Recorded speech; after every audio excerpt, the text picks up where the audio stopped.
Goku versus Superman isn't a close matchup, and I'm going to end the debate for it right now. Before the video starts though, I would like to give a huge shout out to the Road guy for helping me with the Superman scaling. I myself am not that knowledgeable on DC scaling, and without him this video wouldn't have been possible. Please check out his YouTube channel. He currently has 2 videos, Kratos vs the Tarnished and Millennia vs Sekiro. I'll link his channel and both of these videos for you all to check out down below. Also, one last thing before I get into the video. The version of Superman I am using for this fight is post-crisis Superman, and I won't waste your time, so let's get right into the video. Goku was able to clash fists with Beerus, and the shockwaves being so powerful that they were threatened to destroy the entire Universe 7 macrocosm. And in the anime, the narrator himself also stated that their power threatened to annihilate the universe as well. Universe 7's mortal realm has been stated to be infinite in size, along with realms such as the afterlife like heaven and hell being nearly infinite in size as well. The demon realm, which was stated to be a different side on the same coin or being a mirror or reflection of the mortal realm, also making this a near infinite size realm or infinite. King Kai's planet and even the Kaioshin realm, which is outside of the macrocosm entirely.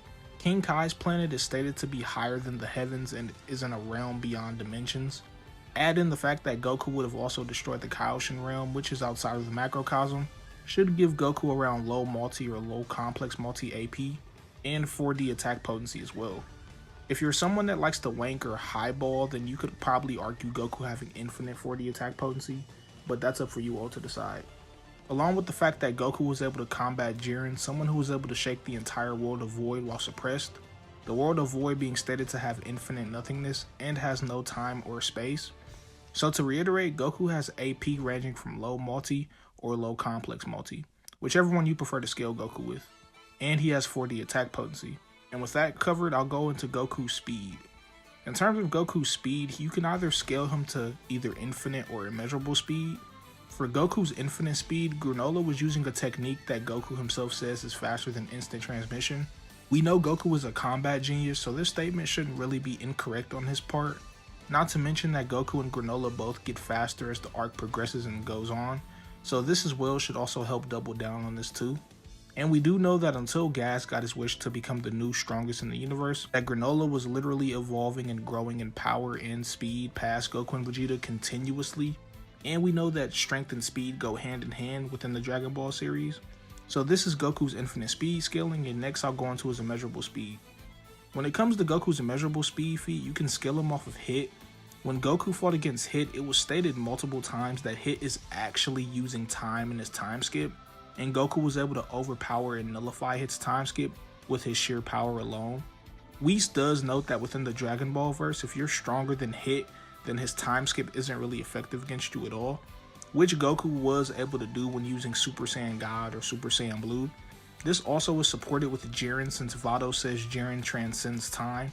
I personally don't think this is a literal statement, but I do think Vados is just saying that Jiren transcends time-based abilities, which makes sense considering Goku, who was much weaker than Jiren, is also able to transcend Hit's time skip, or at least be able to nullify it when he's in his stronger forms. And Goku was also able to combat and eventually defeat Jiren as well. Some people try and debunk this by saying that this isn't immeasurable speed because the Dragon Ball verse works where the stronger you are than your opponent, the lesser their hacks work against you, but this doesn't disprove Hit using actual time, which as I said earlier has been stated multiple times to be literal time that he's using. So I still think that this feat holds up and is valid. But like I usually say, you all can choose either of the 2 speed scaling for Goku or whatever else for that matter. It's completely up to you. And to go into Goku's abilities, he has his Super Saiyan transformations, which gives him various different multipliers to his strength and speed. And he also has Ultra Instinct, which allows his body to auto-dodge attacks and move on its own. It also gives him an unquantifiable increase to his stats as well. He can use key attacks, he can fly, and do a lot more. And with all this being said, let's go over the last son of Krypton, Kal-El or Superman. Where did he freaking go? Orbit. He went into orbit at Mach 7.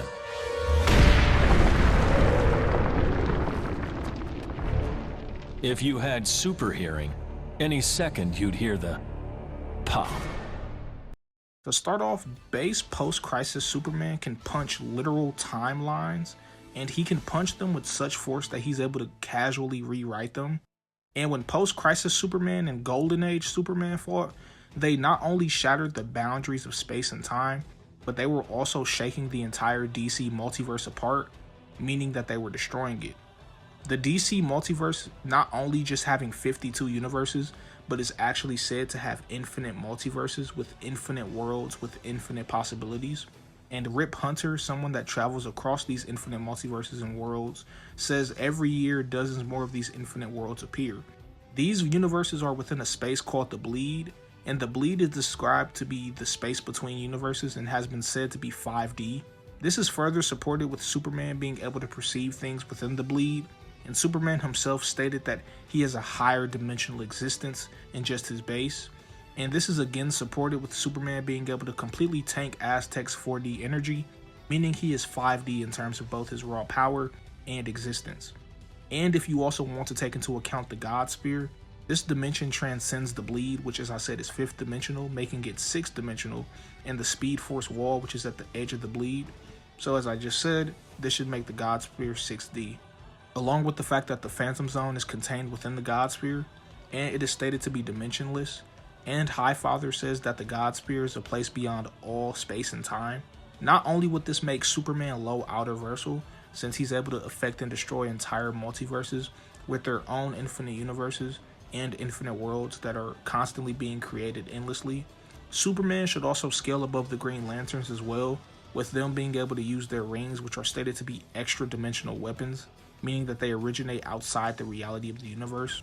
You can also support post-Crisis Superman being low outer with him scaling off of Golden Age Superman, who scales to the Monitor and Anti-Monitor, who both conceptually transcend Limbo, which is a realm where forgotten characters exist and where stories can exist, which would mean that there wouldn't be any space, time, etc. And the Monitor and Anti-Monitor were fighting for 1,000,000 years, which depending on if you want to wank Superman or not, he could somewhat scale to. And Superman himself has also said that concepts like weight, distance, temperature, and space-time have lost their meaning for him. And if you take into account everything else I've said previously, this does seem to be pretty valid. And one more thing to note, there is the Infinite Book feat. The Infinite Book is a literal infinite book that contains every single storyline and the whole existence of the main DC multiverse within it. While Superman himself didn't lift the Infinite Book, Ultraman did.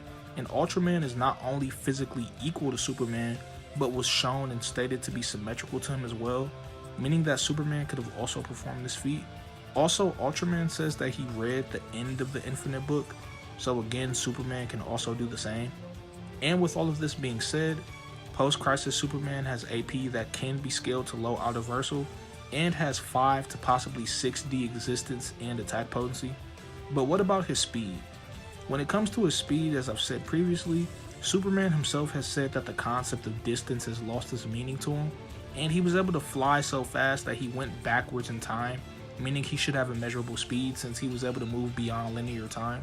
He was also able to move within frozen time, or in an infinitesimal fraction of a microsecond when the Big Bang had occurred. If you for some reason still don't believe Superman has immeasurable speed, he was able to chase after Superboy Prime into the future, which is just blatantly an immeasurable speed feat. And lastly, for his abilities, when it comes to Superman's abilities, he has super strength, super speed, he can fly, he has heat vision, which is said to be so powerful that the energy Superman can discharge with his heat vision is potentially limitless and is derived from the sun itself. And with everything that's been presented, who is stronger between Son Goku and Superman? The answer to this is clearly Superman. Goku was only able to threaten to destroy Universe 7's macrocosm, which has around at least 7 different universe-sized realms. And post-Crisis Superman having AP so powerful that it's shaking and breaking apart multiverses, and these multiple universes are said to be all infinite in size and have infinite worlds with infinite possibilities, along with Goku having low multi or low complex multi AP with 4D attack potency, and Superman having low outer AP with 5D or arguably 6D existence and attack potency. This is really just a one-sided slaughter. His Super Saiyan forms and Ultra Instinct also won't help him out either, since his Super Saiyan forms only give him finite multipliers, and Ultra Instinct being an unknown multiplier to his power. But even still, him being able to auto-dodge or react won't even work since Superman is just so much faster than him, and he dimensionally transcends Goku. So Goku probably wouldn't even be able to perceive him, to be honest, if we're talking about post-Crisis Superman. This isn't a fair fight at all, and I hope I was able to prove that. Please don't forget to leave a like, subscribe, and comment if you enjoyed the video, and I'll see you all in the next video. Take care.